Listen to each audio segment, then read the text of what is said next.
Exam ஹாலுக்குள்ள போன உடனே உங்களுக்கு ரொம்ப உடம்பெல்லாம் ரொம்ப சில்லுன்னு ஆயிடுதா? பய உணர்வு அதிகமாயிடுதா?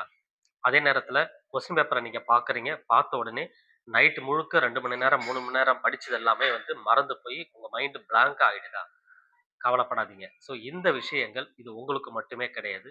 உங்கள மாதிரி நெறைய மாணவர்களுக்கு இந்த பிரச்சனைகள் ஏற்படுவது சகஜம். இது உங்களுடைய பிரச்சனை கூட கிடையாது. இந்த வீடியோல நம்ம பார்க்க போறது என்ன அப்படின்னு பார்த்தீங்கன்னா, எப்படி உங்க மூளைய வந்து நம்ம எக்ஸாம் ஹாலுக்குள்ள பயம் இல்லாம வச்சுக்கிறது, ரொம்ப சுறுசுறுப்பா 100% ஃபோக்கஸா எப்படி மாத்துறது அப்படின்றத இந்த வீடியோல நம்ம பார்க்க போறோம். ஒரு சயன்டிஃபிக் மெத்தட். இது மிக முக்கியமான உளவியல் காரணங்கள் ஒரு 3 இருக்கு. அத பத்தி நாம பார்க்க போறோம். இந்த வீடியோல முழுசா கடைசி வரைக்கும் பாருங்க. சரி, முதல்ல இந்த விஷயம், இந்த மறக்கிற விஷயம், இந்த பயம் அப்படின்றது எதனால ஏற்படுது அப்படின்னு பார்ப்போம். நீங்க எக்ஸாம் ஹாலுக்குள்ள போறீங்க. போனோனே ஒரு பதட்டம், ஒரு பயம் இருந்ததுனாவே, நம்ம மூளை ஆட்டோமேட்டிக்கா என்ன பண்ணுதுன்னா, அமிக்டாலா அப்படின்றது வந்து ஆக்டிவேட் ஆயிடுது. இந்த அமிக்டாலா ஆக்டிவேட் ஆனாவே என்ன செய்யும்னா, லாஜிக்கா நீங்க யோசிக்கிற விஷயங்கள் எதுவாக இருந்தாலுமே, இது வந்து ஆஃப் பண்ணிடும். இந்த அமிக்டாலா போயிட்டு அங்க லாஜிக்கா யோசிக்க விடாது. அத ஆஃப் பண்ணிடுது. அத ஆஃப் பண்றதுனால ஆட்டோமேட்டிக்கா நமக்கு பயமானது வந்துடுது. அமிக்டாலா அப்படின்றது வந்து ஆக்டிவேட் ஆகிறது தான் காரணம். இத நம்ம ஆஃப் பண்ணிட்டோம் அப்படின்னு சொன்னா, இந்த பயமானது இருக்காது.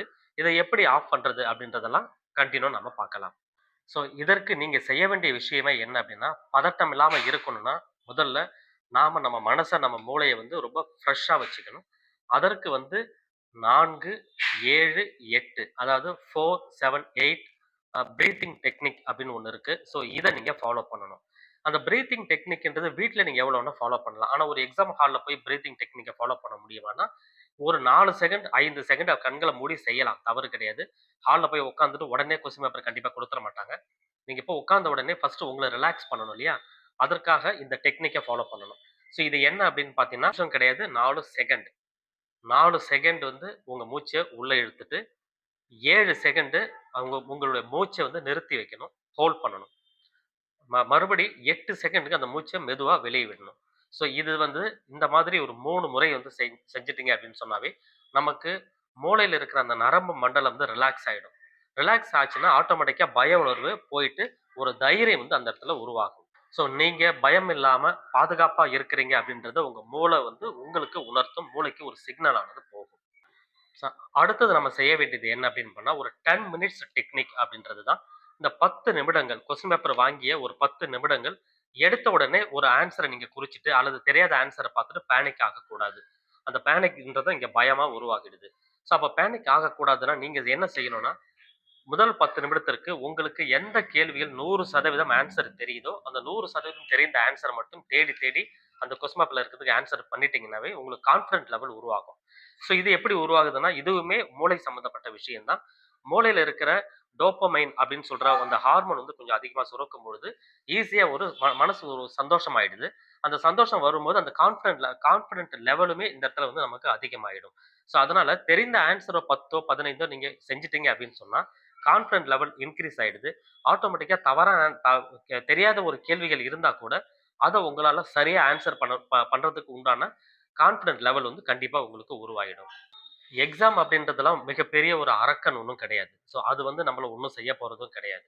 பட் என்னன்னா, உங்களுடைய உங்களுடைய அறிவ வந்து சோதனை செய்யக்கூடிய ஒரு கருவி தான் வந்து இந்த எக்ஸாம் அப்படின்றது. நீங்க எப்படி பெர்ஃபார்ம் பண்றீங்க அப்படின்னு உங்கள நீங்களே டெஸ்ட் பண்றதுக்கு, நீங்க எப்படி பண்றீங்க, உங்க எதிர்காலம் எப்படி இருக்க போகுதுன்றதுக்கு நீங்க வந்து ஒரு கருவிய பயன்படுத்துறீங்க. அந்த கருவி பேரு தான் அந்த தேர்வு, அந்த எக்ஸாம் அப்படின்னு சொல்றது.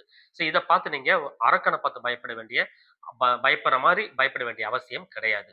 ஃபர்ஸ்ட் அத நீங்க தெரிஞ்சுக்கங்க. அதனால இது எல்லாமே நம்மளால ஈஸியா பண்ண முடியும். ஈஸியா அட்டெண்ட் பண்ண முடியும் அப்படின்ற ஒரு கான்ஃபிடன்ட் லெவல வந்து உருவாக்கிக்கங்க.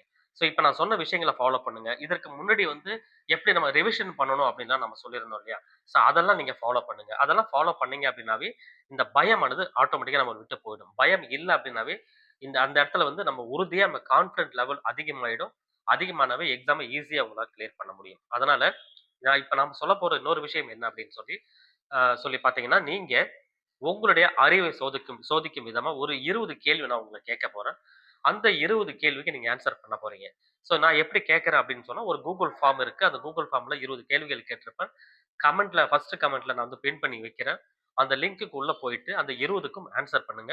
ஒரு சின்ன டெஸ்ட் தான் இது. உங்கள நீங்க டெஸ்ட் பண்ணி பாருங்க. 20க்கு 20 உங்களால எடுக்க முடியுதா?